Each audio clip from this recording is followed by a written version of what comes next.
Olá pessoal, bem-vindos ao nosso mergulho de hoje. Olha, a gente vai entrar de cabeça num assunto que é complexo, espinhoso, mas absolutamente necessário. Nosso foco é explorar aquele contraste gigantesco e muitas vezes bem chocante entre as doações religiosas e o estilo de vida de altíssimo luxo de algumas lideranças. Mas, detalhe importante, a gente não está aqui para julgar a fé de ninguém. Vamos nos basear estritamente em fatos, investigações policiais recentes, dados da Receita e estudos jurídicos sobre governança, para desvendar como funciona o maquinário financeiro por trás disso tudo. Para onde vão milhões em doações religiosas quando existe, na prática, zero fiscalização pública efetiva? Essa é a grande questão que norteia a nossa análise. Imagina que a gente está olhando para um iceberg. O que a gente vê lá na superfície, na pontinha, durante os cultos, é só uma fração mínima de um sistema financeiro altamente complexo, bilionário e, infelizmente, operando quase que totalmente no escuro. Parte 1. O paradoxo da ostentação. Vamos entender logo o que aparece nessa ponta do iceberg.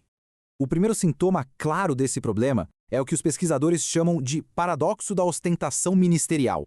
É uma divisão brutal. De um lado, as fontes mostram a dura realidade de quem está ali na base. Pessoas que sobrevivem com o salário mínimo, que fazem sacrifícios financeiros imensos, muitas vezes abrindo mão do básico dentro de casa. Do outro lado, o alto escalão vivendo um estilo de vida de cair o queixo. A gente está falando de frotas de jatinhos particulares, mansões cinematográficas e um acúmulo de bens totalmente inexplicável. Um luxo que é frequentemente justificado nos púlpitos como um sinal de fé, mas que, no fim do dia, é financiado justamente por aqueles que menos têm.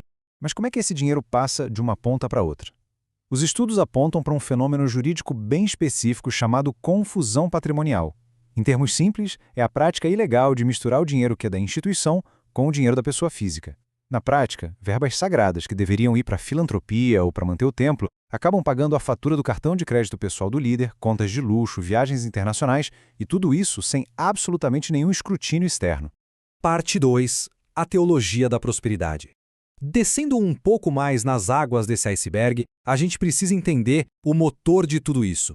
Afinal, qual é o mecanismo psicológico que convence pessoas, muitas vezes em extrema vulnerabilidade, a entregarem o pouco que têm? A resposta é a controversa teologia da prosperidade. Textos acadêmicos descrevem isso como uma doutrina que, essencialmente, transforma a fé numa transação financeira, sabe? As pessoas sofrem uma pressão intensa para doar não só o troco, mas salários inteiros, economias de uma vida e até as próprias casas. A promessa muito sedutora.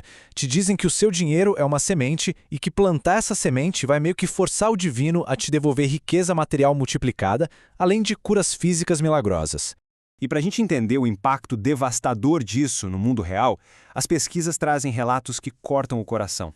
Olha só, dei todo o dinheiro que tinha. Disse-me para dar o ouro e as joias. Eu dei. Fiquei sem nada, à espera de uma bênção financeira que nunca chegou. Esse é o retrato humano, a vida real e trágica do que acontece quando a promessa de enriquecimento espiritual bate de frente com uma exploração financeira desenfreada.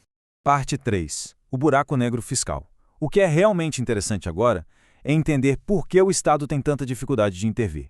A arquitetura legal que permite que tudo isso role solto à luz do dia tem base na nossa própria Constituição Federal, no artigo 150, que garante às igrejas a imunidade tributária.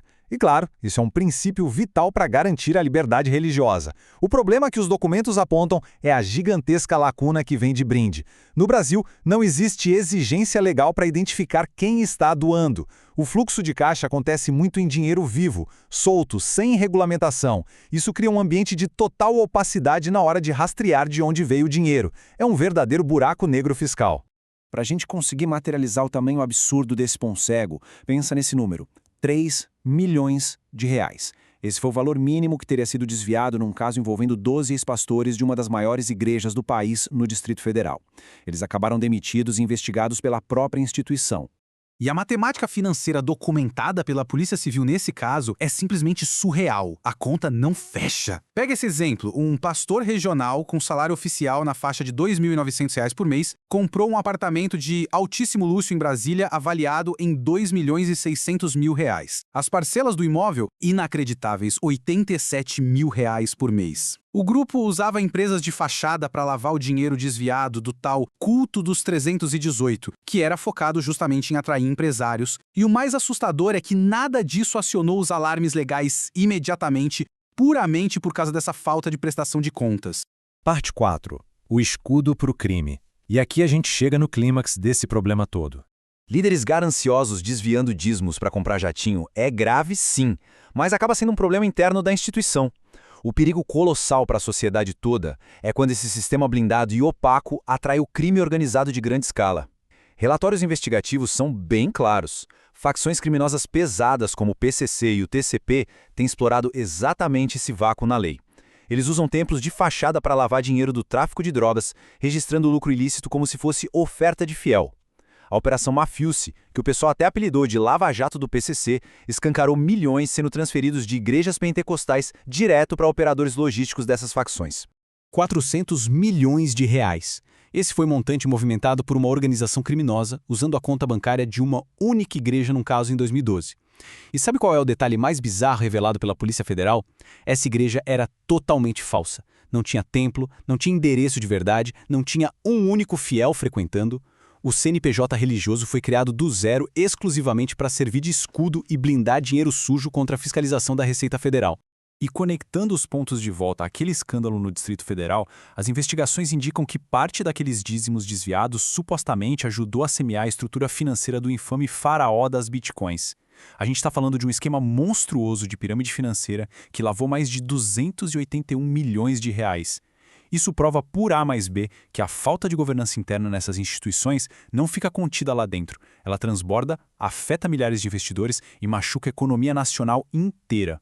Parte 5. A urgência do compliance. Isso ilustra de forma muito clara porque a gente precisa parar de ignorar esse problema e focar nas soluções. Saindo um pouco das páginas policiais, especialistas em direito e contabilidade propõem uma saída prática e protetiva chamada compliance religioso. Basicamente adotar regras éticas corporativas, auditorias externas linha dura e transparência total nas contas das igrejas. E os juristas batem muito nessa tecla. Exigir governança não tem nada a ver com atacar a liberdade de culto ou a laicidade do Estado. Pelo contrário, é um passo vital para proteger a verdadeira missão caritativa das congregações, para que elas não sejam sequestradas por criminosos. A boa notícia é que as soluções contábeis para fechar essas brechas perigosas são surpreendentemente simples. Risco de sonegação fiscal? A solução é botar o pagamento dos líderes em sistemas integrados de folha de pagamento, com tudo às claras. Risco de desvio patrimonial? Exige-se separação absoluta, tipo muro de concreto entre a conta da igreja e a conta do pastor. E o mais fundamental de tudo, para manter o direito à imunidade tributária, todo o dinheiro excedente precisa ter um destino filantrópico comprovado e detalhado em balanços abertos para o público. E isso nos traz a uma reflexão final incontornável. Diante de tanto escândalo e cifras absurdas, muita gente tem levantado a voz pedindo uma CPI das igrejas para forçar essa prestação de contas na marra. A questão que fica martelando é, se o exercício da fé no Brasil é protegido pela lei para ser totalmente livre e público, não deveriam os bilhões arrecadados sob esse manto sagrado ser tratados com a mesmíssima transparência republicana que a gente exige de qualquer outra instituição? Pense nisso. É uma linha muito tênue entre proteger a liberdade religiosa e garantir a nossa responsabilidade social. Um grande abraço e até o nosso próximo mergulho.